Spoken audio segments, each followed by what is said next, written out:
দেখে মনে হতে পারে পাহাড়ের গহ্বর থেকে স্বচ্ছ নীল আকাশে উঠে গেছে ধোঁয়ার কুণ্ডলী, যেন নীলের মাঝে ভেসে বেড়াচ্ছে শুভ্র বলয়, যা দেখে একই সঙ্গে বিস্মিত এবং আনন্দিত দর্শনার্থীরা।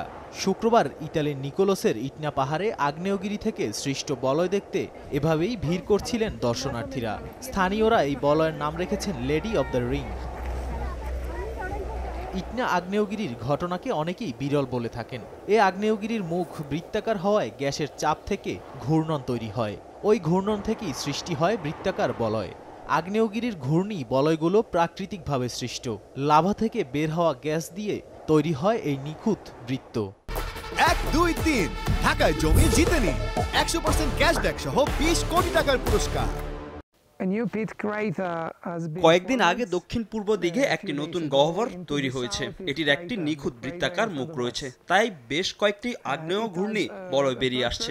আমরা প্রায় এরকম কিছু দেখি। সবশেষ বড় অগ্নুৎপাত হয়েছিল গত বছরের 1 ডিসেম্বর। গহ্বরটি এখন শান্ত এবং আমরা প্রতিদিন এখানে কাজ করছি। বিজ্ঞানীদের দাবি, পৃথিবীর অন্য যে কোনো আগ্নেয়গিরির চেয়ে বেশি লাভা বের হয় মাউন্ট ইটনা থেকে। নাদিম মারজান, সময় সংবাদ।